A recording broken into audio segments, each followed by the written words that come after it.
Olhe Vasco na sua tela e hoje eu quero ir um pouquinho além do que falar que Pikachu é horroroso, que Bruno César não dá mais e que Felipe Bastos não serve. Vamos um pouquinho além, mas eu concordo com tudo isso.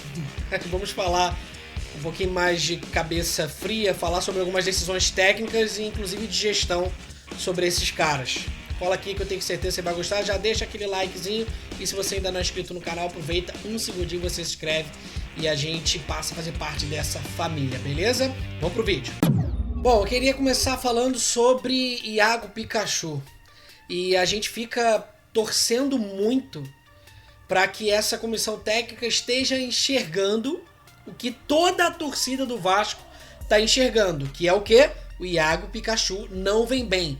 Ah, ele já jogou muito pelo Vasco, 2018 foi um ano muito bom dele. Verdade, ele é imprestável? Acho que talvez não, pode ser uma má fase. Agora, a decisão tem que ser técnica quanto a isso. Se está mal, coloca outro jogador. E aí vai o meu questionamento. Por que não colocaram o Caio Tenório nesse jogo terrível contra o Coritiba? Porque para mim, só tem duas situações. Uma, que seria o Caio Tenório jogar e ir mal, e a gente ia constatar, realmente a gente ainda precisa do Pikachu, porque ele é muito garoto e tal. Aí não ia queimar o Pikachu, o Caio Tenório também não ia ficar queimado, porque ele é muito garoto, ainda vai ter muita chance. Ou ele jogar muito bem e forçar o Pikachu a jogar, porque a torcida ia ficar, olha aí, melhor botar o Caio Tenório, hein? Caio Tenório já dá pra barrar o Pikachu. Isso seria ótimo pro próprio Pikachu, que ia forçar ele. Gente, o Pikachu, assim como qualquer jogador, não pode ser intocável nesse time do Vasco, que tem suas limitações. Não pode um cara que jogou há 2 anos atrás ter cadeira cativa. E você pode falar, mas a gente não tem um substituto à altura. Como que a gente vai saber se a gente não colocar o garoto pra jogar? O Caio Tenório, eu tenho anotado aqui, ele fez suas partidas contra Sport, São Paulo, Grêmio e Atlético Paranaense. Sabe o que significa? Que a gente nem perdeu com o Caio Tenório em campo.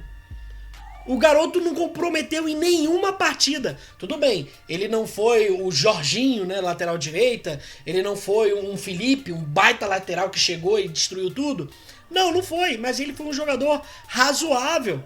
Agora, as partidas do Pikachu não têm sido nem razoáveis. São de ruins para horríveis. Ele não consegue apoiar na frente. A ideia inicial do Ramon de colocar ele atacando por dentro não tem funcionado. A bola não chega nele. Ele não dá um passe para gol. Ele não tem uma chance de fazer um gol. Ele não triangula com ninguém. E toma a bola toda hora nas costas, porque o corredor fica completamente vazio. Porque a gente chega também no outro cara, no Felipe Bastos, que geralmente é quem tem que cobrir ali. Gente, quando que se decidiu que Felipe Bastos era um cara tão importante para esse time do Vasco? A gente tem que lembrar um pouco, na verdade, como que o Felipe Bastos chegou no Vasco esse ano. Porque ele estava ano passado, foi dispensado do Vasco, ou seja, a diretoria chegou à conclusão de que não dava para contar com ele no elenco. Só que o Vasco ficou com muita deficiência no meio-campo, ele era um cara bom de grupo, a torcida até que não tinha, né, uma rejeição imensa por ele e tudo mais. Ele é um cara que é torcedor, que é vascaíno, a gente sabe disso, mas vascaíno também sou, então é só me colocar lá. Inclusive eu era um belo do volante. Mas, assim, então o cara tava sem clube, ele mesmo falou, se não fosse o Vasco, ele tinha parado no futebol. Tudo bem, e ele chegou e retornou à equipe. Agora, disso, o Ramon contar com ele inexplicavelmente, o cara ser insubstituível, ele ser poupado contra o Coritiba, porque a informação que chega pra gente é essa, não, ele foi poupado. Será que ele é realmente um titular assim tão fabuloso que não pode ser mexido? Quantas partidas ruins o Felipe Bastos já vem fazendo, inclusive quando estava fazendo gols? Porque a gente já passou daquela época lá do jornal, né? Que falava assim, fez o gol, 10. Era nota 10. Não, hoje em dia o futebol já tá muito além disso. Nós, torcedores, já entendemos que às vezes o cara faz o gol, mas faz uma partida horrível. Gente, qual meio-campo que não consegue marcar, não consegue armar, que é bom?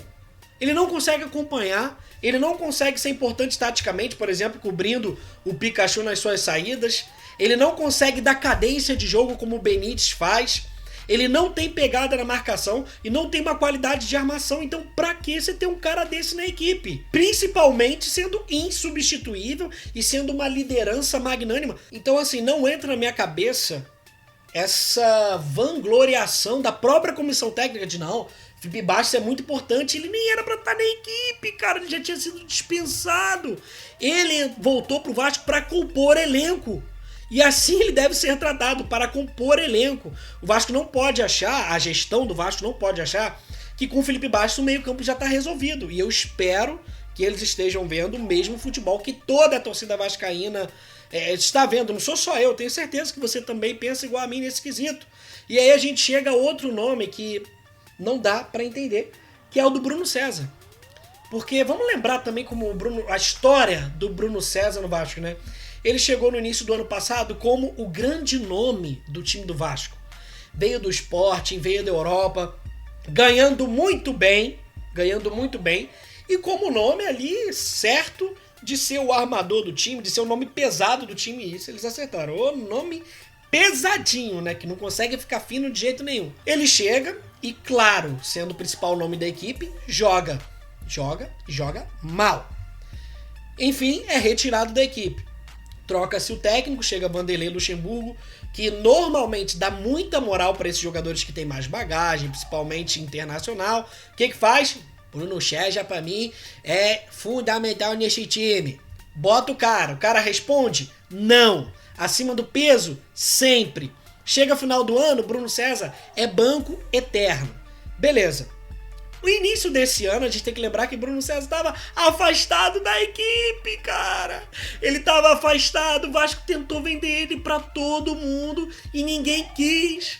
Aí o que aconteceu? O Vasco ficou devendo muito dinheiro a ele, porque o salário dele é muito alto, não sei nem se tem direito de imagem, nada disso. O jeito que a diretoria achou, que a gente pode até discutir se é bom ou não, de quitar essa dívida com ele, foi prorrogar o contrato até 2022.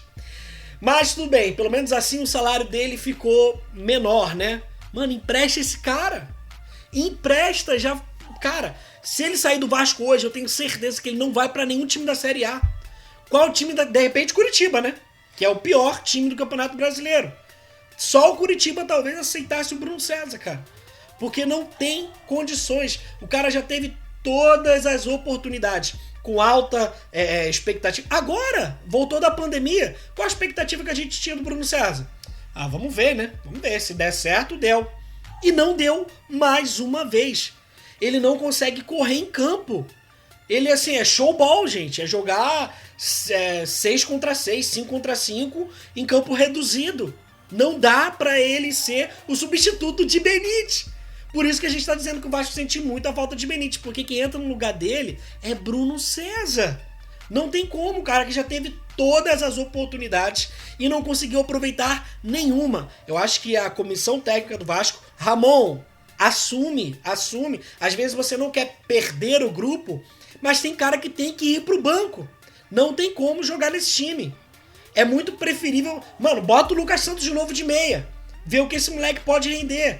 O que o Vasco tem de melhor esse ano são as contratações de Benítez e Cano e a base. Mas não pode ficar dependendo de jogadores que a gente ainda sonha um dia ver jogando bem no Vasco. Não dá mais. Esses caras não dá mais. Não podem ser intocáveis. Não podem ter chance cativa. Sempre que tiver uma chance, bota Bruno César. Bota outro cara, mano. Quando o Carlinhos voltar agora, e aí chegamos num ponto interessante que o vídeo já tá ficando até longo, né? Vamos torcer para que a manutenção desses nomes sejam devido à falta de opção. Porque vai voltar Andrei, vai voltar Juninho, Marcos Júnior já tá jogando bem, vai voltar Carlinho, vai voltar Vinícius, e a gente espera muito que essa situação não seja apenas teimosia, ou para manter bem o grupo. É melhor você colocar quem está jogando bem.